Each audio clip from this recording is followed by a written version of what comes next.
नमस्कार साथियों, स्वागत है आप सभी का अपने YouTube channel tight with Gautam में। दोस्तों, आज का जो आपका टॉपिक है वो टॉपिक है ताम्रपाषाण काल। कौन सा?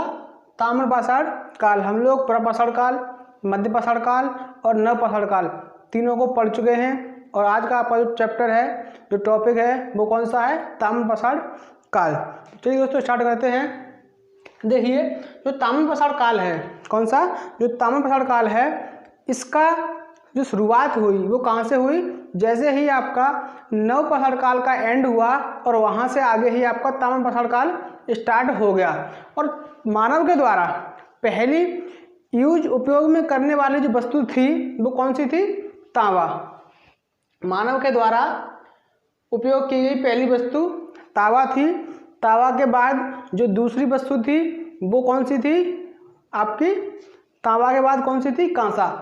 कांसा जो दूसरी वस्तु थी। लेकिन जो ताम्रपाषाण काल है, इस काल का तीव्र गति से विकास हुआ, बहुत ही तीव्र गति से विकास हुआ। और विकास हुआ तो इसमें जनसंख्या बढ़ी और जनसंख्या बढ़ने के साथ साथ जैसे जैसे आपकी जनसंख्या बढ़ी उसी के अनुसार आपके जो गांव थे उनका उदय हो गया, यानी कि यहाँ से आपके गाँव की उत्पत्ति हो गई। जैसे जनसंख्या बढ़ी, जनसंख्या बढ़ने के बाद गांव का निवास स्टार्ट हो गया, या गांव का जो उद्गम था वो आपका यहाँ से स्टार्ट हो गया। उसके बाद ताम्रपाषाण काल को अगर देखा जाए सांस्कृतिक तरीके से देखा जाए, और दूसरा पॉइंट है आपका कि वैज्ञानिक तरीके से देखा जाए, तो जो सांस्कृतिक तरीके से ताम्रपाषाण काल का जो आपका घटना जो क्रम है वो कैसा है कि सबसे पहले रखा सांस्कृतिक तरीके से प्रपाषाण काल, उसके बाद मध्यपाषाण काल, उसके बाद नवपाषाण काल, और उसके बाद जो रखा गया वो कौन सा? कांस्य काल। कौन सा? कांस्य काल। और कांस्य काल को हम किस नाम से जानते हैं? सिंधु सभ्यता।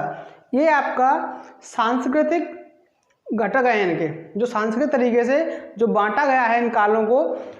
तो सांस्कृतिक तरीके से अगर देखा जाए, आप खुद ही अपने कॉमन तरीके से कॉमन सेंस लगाएं कि जब मनुष्य के द्वारा दूसरी वस्तु यूज करने वाली कौन सी थी?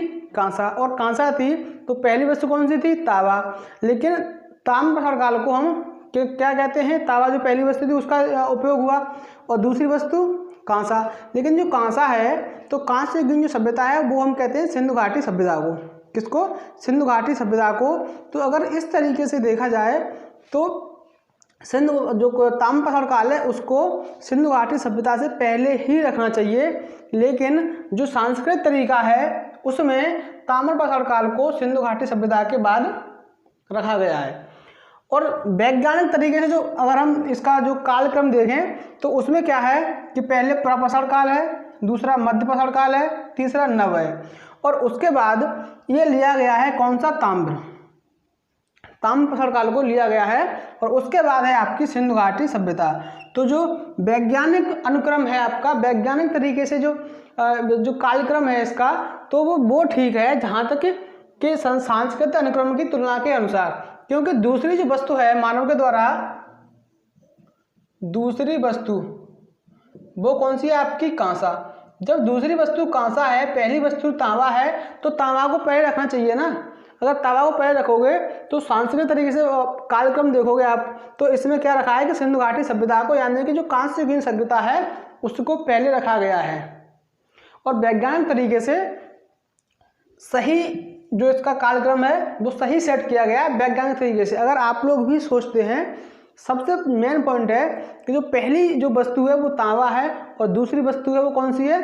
कांसा है। तो सबसे पहले हम पहली वस्तु को रखेंगे, लेकिन सांस्कृतिक विघटन में, सांस्कृतिक कालक्रम में क्या किया गया है कि पहले किसको रखा गया है? कांसा को, यानी कि कांस्य युगीन सभ्यता कौन सी? सिंधु घाटी सभ्यता को रखा गया है। तो जो ठीक है, जो अच्छा लगता है, जो एक कॉमन सेंस के अनुसार भी देखा जाए तो जो कालक्रम है वो आपका जो वैज्ञानिक तरीके से किया गया है वो ठीक है। तो उसके बाद ताम्रपाषाण काल में आपकी कुछ संस्कृतियाँ थी। ताम्रपाषाण काल में क्या थी? संस्कृतियाँ थी, और संस्कृतियों का धीरे धीरे विकास हुआ।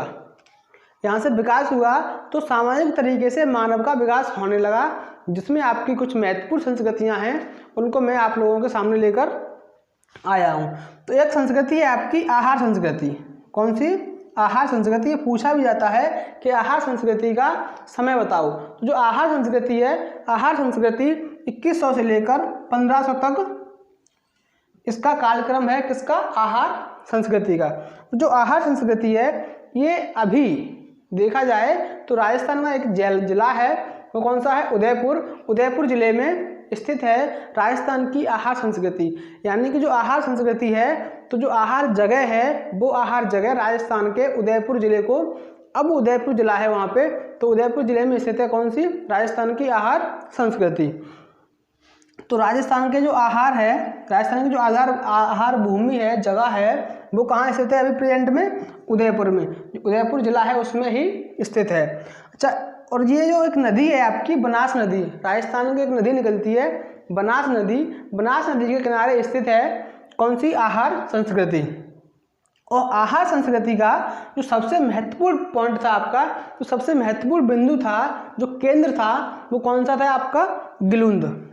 गिलुंद आहार संस्कृति का सबसे महत्वपूर्ण केंद्र था, सबसे महत्वपूर्ण। यानी कि अगर क्वेश्चन यही पूछता है कि आहार संस्कृति का सबसे महत्वपूर्ण केंद्र कौन सा है, तो वो कौन सा केंद्र है? गिलुंद। यहाँ से क्वेश्चन निकलता है, बहुत ज़्यादा क्वेश्चन निकलता है ये कि जो महत्वपूर्ण केंद्र है वो कौन सा है।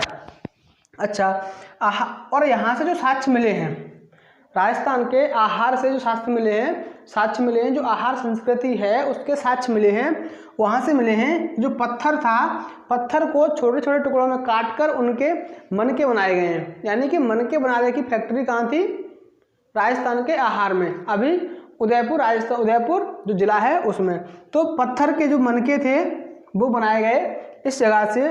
और इसकी जो विशेषता है, ये पूछता है कि आहार संस्कृति ग्रामीण थी या शहरी थी।